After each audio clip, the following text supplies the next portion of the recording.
Hello बच्चों, let's see this question. This question says in the following reaction sequence, the correct structures of X is R.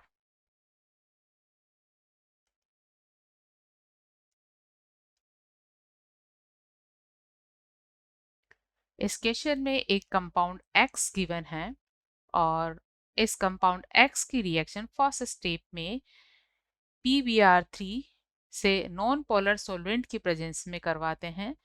Then next step में NaI से aprotic polar solvent की presence में करवाते हैं and third step में sodium azide की reaction भी एक नॉन अप्रोटिक पोलर सॉल्वेंट के प्रेजेंस में करवाते हैं और इन तीनों ही स्टेप में रिएक्शन SN2 मैकेनिज्म से होती है और SN2 मैकेनिज्म से रिएक्शन होने पर फोम प्रोडक्ट में अगर सब्स्टिट्यूशन किसी कायरल सेंटर पर होता है तो फोम प्रोडक्ट का कॉन्फ़िगरेशन इन्वर्टेड कॉन्फ़िगरेशन होता है। तो यहाँ पर अकॉर्डिंग टू क्वेश्चन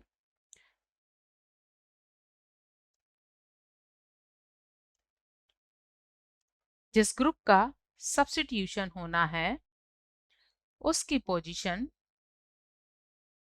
अबोव भी हो सकती है बिलो भी हो सकती है, लेकिन प्रोडक्ट रिएक्शन में हमें जो फाइनल प्रोडक्ट मिलता है एजाइड उसकी पोजीशन बिलो द प्लेन है जो 3 बार न्यूक्लियोफिलिक सब्स्टिट्यूशन के बाद हमें मिला है।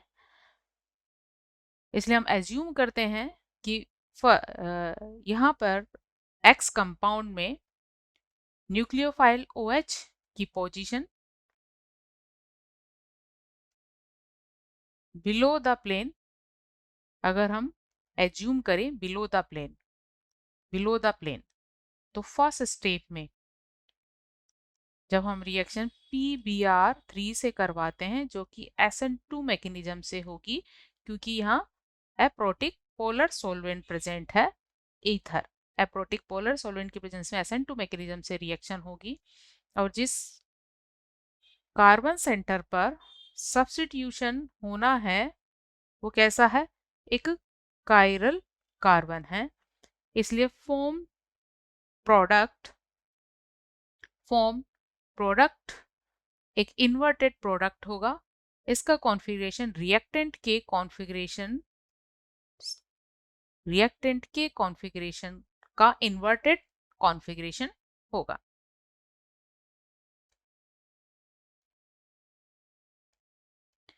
इसलिए अगर रिएक्टेंट में न्यूक्लियोफाइल बिलो द प्लेन है देन प्रोडक्ट में ये अबोव द प्लेन होना चाहिए, नेक्स्ट स्टेप में एक और रिएजेंट से हम रिएक्शन करवाते हैं NaI से एसीटोन की प्रेजेंस में जो कि एप्रोटिक पोलर सॉल्वेंट है। तो अगेन यहाँ भी जो रिएक्शन होगी वो SN2 मैकेनिज्म से होगी, SN2 से होगी। यहाँ भी SN2 से हुई थी और जब SN2 से रिएक्शन होगी तो अगेन यहाँ फॉर्म प्रोडक्ट में कॉन्फ़िगरेशन का इन्वर्जन हो जाएगा और अगर रिएक्टेंट में न्यूक्लियोफाइल अबोव साइड है देन प्रोडक्ट में ये बिलो साइड प्रेजेंट होगा। Br का रिप्लेसमेंट यहाँ I से होगा। मिथाइल ग्रुप पर इसका कोई इफेक्ट नहीं होगा, मिथाइल एज इट रहेगा। तो ये एक कैसा प्रोडक्ट है, इन्वर्टेड प्रोडक्ट है और ये भी इसका इन्वर्टेड प्रोडक्ट है।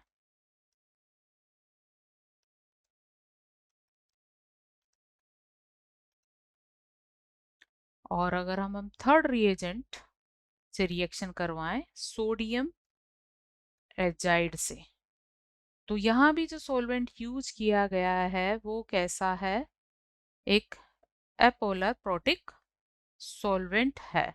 तो यहाँ भी रिएक्शन का मैकेनिज्म होगा SN2 और हमें जो प्रोडक्ट मिलेगा वो रिएक्टेंट का इन्वर्टेड प्रोडक्ट होगा।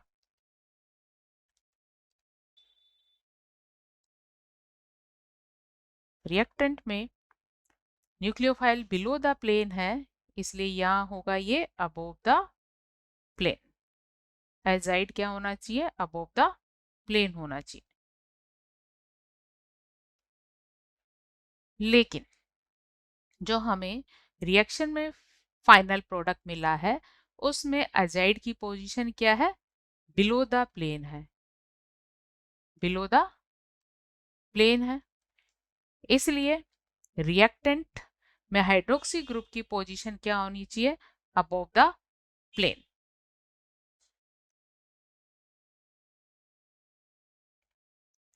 The position of hydroxy group in X should be above the plane.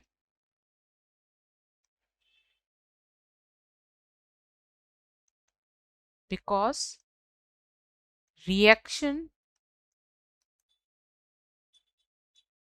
occurs three times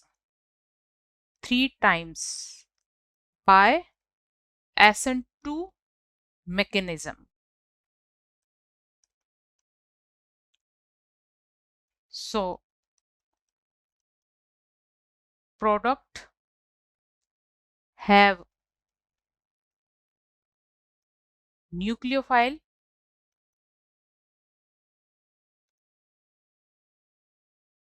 below the plane.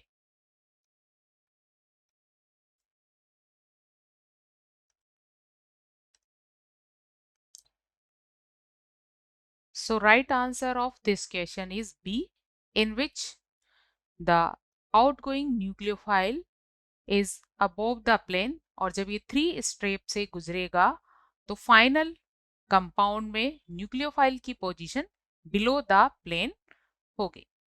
Hope you understood it well. Best of luck.